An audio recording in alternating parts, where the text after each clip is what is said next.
இந்த ஷெஃப் கோட்டை வந்து நான் போட்டுக்கும் போது எனக்கு ரொம்பவும் பெருமையாகவும் சந்தோஷமா இருந்துச்சு. சொல்ல போனா என் கண்ணிலே தண்ணீர் வந்துருச்சு.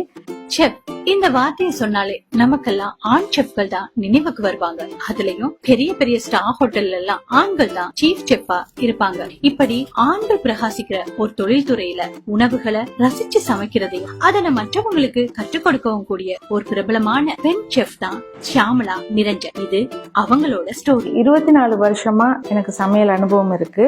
குக்கிங்கிறது வந்து எனக்கு ரொம்ப ஒரு பெரிய கனவு மாதிரி. சமையல்ல ஆர்வம் வந்தது என்னோட அம்மாவை பார்த்து தான். சின்ன வயசுல இருந்து நிறைய விஷயங்களை ட்ரை பண்ணி செஞ்சிட்டு இருப்பேன். பட் ஒரு காலகட்டத்துக்கு அப்புறம் அது வந்து ப்ரொஃபஷனலா செய்யணும்ன்ற ஆசை வந்தது.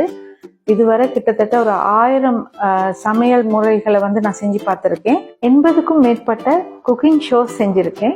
நிறைய குக்கிங் காம்படிஷன்ஸ்ல பார்ட்டிசிபேட் பண்றது எனக்கு ரொம்ப ரொம்ப பிடிக்கும். அதே மாதிரி எவ்வளவுதான் வந்து ப்ராக்டிக்கலா வந்து எனக்கு சமையல் அனுபவங்கள் இருந்தாலும் தியரி அப்படின்ற ஒரு விஷயத்துல வந்து ரொம்ப வந்து நாலேஜ் இருக்கணும் அப்படின்றதுக்காக நான் டெய்லி வந்து குக்கிங் சம்மந்தப்பட்ட புக்ஸ் வந்து நிறைய படிப்பேன். இந்த தொழில் வந்து ரொம்ப ரொம்ப கஷ்டம்தான். உடல் உழைக்கணும். இதுல ஆர்வம் இருந்தா மட்டும்தான் இதுல போகலாம். கிச்சன் பாத்தீங்கன்னா ஒரு வீட்டோட ரொம்ப முக்கியமான ஒரு இடம். ஸோ அது வந்து ரொம்ப கிளீனாவும் ஆர்கனைஸ்டாவும் இருக்கணும் அப்படின்றதுல நான் ரொம்ப கவனமா இருப்பேன்.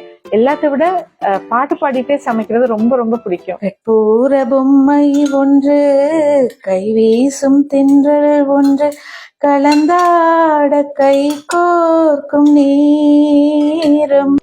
வறுமை கோட்டுக்கு கீழே இருக்கிற லேடிஸ்க்கு வந்து என்னால முடிஞ்ச மாதிரி என்னோட சமையல் கலையை வந்து ஃப்ரீயா கற்றுக் கொடுக்கணும் அப்படின்றது என்னோட ஆசை. ஃபுட் இண்டஸ்ட்ரியில நிறைய ஜென்ஸ் ஷெஃப்மார் தான் இருப்பாங்க.